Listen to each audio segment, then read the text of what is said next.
Gegap gempita gairah sepak bola Indonesia makin meningkat. Betapa tidak, grafik peningkatan performa dan pencapaian timnas Indonesia meningkat signifikan di segala level kelompok umur, baik di level U23 hingga ke level senior. Timnas U23 bersama Sinteyong kembali cetak sejarah, tidak hanya sebagai tim debutan yang lolos dari jalur kualifikasi, tapi juga sebagai tim debutan pertama yang mampu lolos ke fase gugur, di mana prestasi dan pencapaian tersebut belum tentu mampu diraih dengan mudah oleh tim-tim debutan lainnya. Berbeda dengan beberapa materi pemain seniornya yang bertabur pemain diaspora, kali ini timnas Indonesia memiliki keseimbangan baik pemain diaspora maupun pemain lokal berkualitas di usia muda, namun memiliki banyak jam terbang caps yang benar-benar sudah matang dan berpengalaman di Piala Asia Senior. Semua puzzle bentukan Sinteyong ini tentunya tidak hanya terjadi dalam semalam, butuh 4 tahun lebih untuk membentuk puzzle-puzzle yang hilang ini untuk menjadi satu kesatuan yang sempurna dan kokoh, demi mewujudkan progres nyata ketika para pecinta sepak bola mempercayai proses yang dibangun oleh Sinteyong. Ketimbang hanya trofi ciki, pelatih ini lebih berfokus pada basic dasar dari pembangunan pondasi yang kuat dan kokoh untuk mempersiapkan timnas yang mampu bersaing di level yang seharusnya. Karena itu di awal-awal kepelatihannya hingga detik ini masih ada aja yang tak menginginkan kehadirannya berlama-lama membangun sepak bola yang kompetitif di negeri ini. Hawa dari gestur sifat iri dan dengki tersebut bahkan mulai tercermin dari para pandit lokal yang memiliki kepentingan hingga para rival, termasuk negara-negara tetangga yang sudah mulai gelisah dengan perkembangan signifikan timnas Indonesia di tangan pelatih sekali berpiala dunia. Di tangannya timnas Indonesia dibawa naik level hingga ke level yang seharusnya, di mana sebelumnya timnas Indonesia hanya mampu bersaing di level Asia Tenggara, itu pun tidak mampu menjadi penguasa di kawasan tersebut, bahkan sering dipandang sebelah mata oleh negara tetangga. Baik Vietnam maupun Malaysia menjadi dua negara tetangga yang paling menyoroti perkembangan timnas bersama Sinteyong, yang hasilnya bahkan Vietnam sudah 3 kali dilumat para pasukan Garuda Muda. Bahkan negeri jiran Harimau Malaya pun berusaha mengikuti langkah yang dilakukan PSSI bersama Sinteyong dalam menggunakan jasa pelatih asal Korea dan juga jasa para pemain naturalisasi dan diaspora. Namun timnas tersebut tidak mampu mengikuti jejak timnas dari sisi prestasinya. Meski ngejiplak, belum tentu hasilnya bakalan sama, karena memang timnas Indonesia melakukan itu dengan visi dan misi yang jelas dalam menentukan kriteria pemain yang layak membela timnas, baik itu pemain diaspora maupun pemain lokal hingga pemain timnas Indonesia yang abroad keluar negeri. Karena memang tim scouting kami tidak asal memilih pemain yang penting asal bule asal mat saleh main di naturalisasi begitu saja. Keberadaan pemain yang dinaturalisasi pun adalah pemain-pemain yang mampu meningkatkan level permainan para pemain lokal juga, sehingga dari kualitas level permainan timnas Indonesia sudah meninggalkan level Asia Tenggara.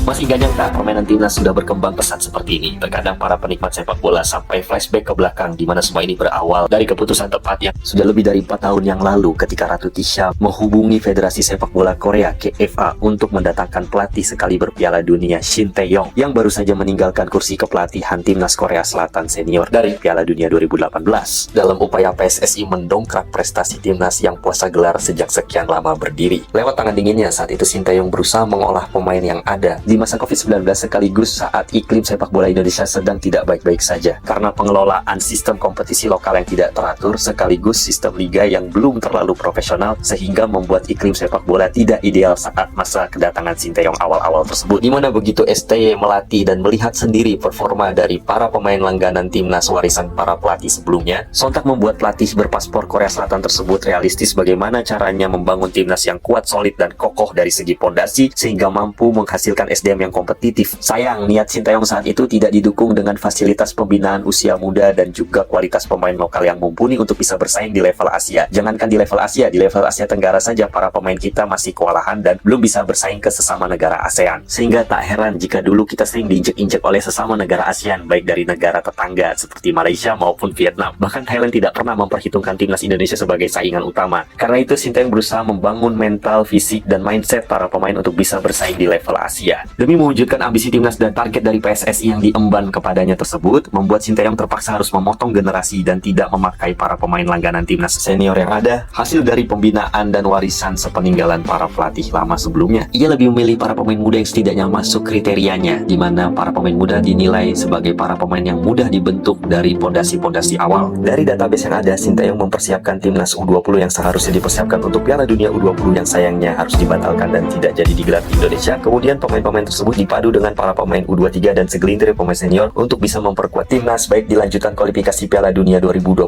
Qatar maupun Piala AFF 2021 yang saat itu timnas Indonesia berhasil tembus menjadi runner-up dengan hanya bermodalkan para pemain muda debutan.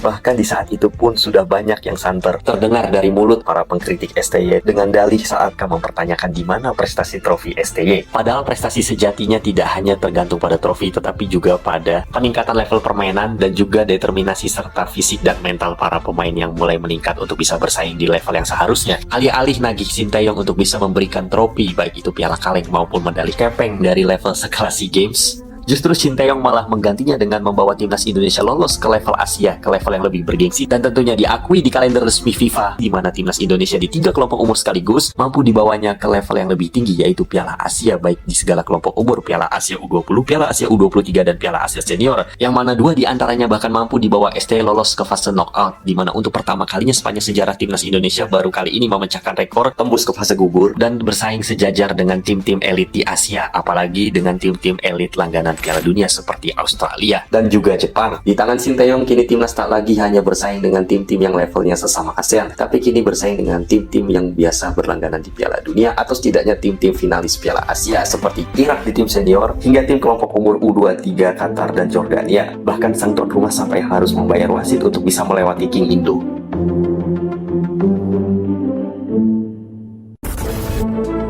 Setelah membawa tim senior lolos dari fase grup Piala Asia, kini tim U23-nya turut dibawa lolos ke Piala Asia lewat jalur kualifikasi, bahkan hingga tembus fase grup oleh Sinteyong. Federasi memang telah memberikan beban target kepada Sinteyong di 2 event sekaligus, baik Piala Asia Senior dengan lolos fase grup dan juga Piala Asia U23 dengan lolos hingga ke 4 besar untuk mendapatkan asa lolos ke Olimpiade musim panas Paris. Peluang itu memang masih ada dan setidaknya kita harus bisa melangkahi 1 step lagi lolos hingga ke semifinal. Namun kebangetan rasanya kalau kita melupakan begitu saja jasa Sinteyong yang mampu membawa timnas senior kita tembus ke putaran ketiga kualifikasi Piala Dunia 2026 zona Asia, di mana saat ini timnas Indonesia senior kita berpeluang lolos ke putaran ketiga karena telah memiliki 7 poin dan tinggal mendapatkan hasil 1 lagi kemenangan untuk memastikan 1 tiket ke putaran ketiga. Karena event yang paling ultimate dan yang paling diincar oleh para pesepak bola profesional yaitu dapat membela negaranya berlaga di Piala Dunia, termasuk turunannya yaitu kualifikasi Piala Dunia. Melihat situasi saat ini, timnas Indonesia merupakan kombinasi dari materi pemain keturunan maupun pemain lokal yang berkualitas, baik yang abroad maupun yang berasal dari Ligue 1. Kombinasi tersebut terbukti meningkatkan taraf level permainan timnas Indonesia dari segi kualitas, di mana baru Sinteyong lah yang mampu menyatukan potensi dari para pemain untuk bisa membentuk tim yang solid dan mampu bersaing. Yang mana saat ini timnas Indonesia tiba-tiba menjelma menjadi salah satu raksasa Asia Tenggara dan kemungkinan berpotensi menjadi kekuatan baru di Asia, dan patut diperhitungkan karena jelas terbukti patternnya terlihat dan progresnya benar-benar terasa, di mana Sinteyong tidak hanya memberikan prestasi dari segi hasil seperti lolos ke Piala Asia dan juga berpotensi lolos ke Piala Dunia, termasuk menaikkan peringkat yang signifikan dari peringkat 170-an ke 134 dunia, tapi juga dari segi kualitas permainan, di mana timnas yang sekarang memiliki kualitas permainan yang enak dilihat, begitu menghibur dan enak dinikmati. Yang mana kalau dulu kita selalu takut sebelum berperang, apalagi melawan tim-tim dengan nama besarnya, tapi sekarang tim nasional Indonesia sudah tidak takut melawan tim manapun, sekalipun mereka memiliki nama besar sekali berpiala dunia. Karena mindset yang ditanamkan oleh pelatih profesional sekali Sinteyong, yaitu semakin lawannya kuat, semakin level permainan kita meningkat,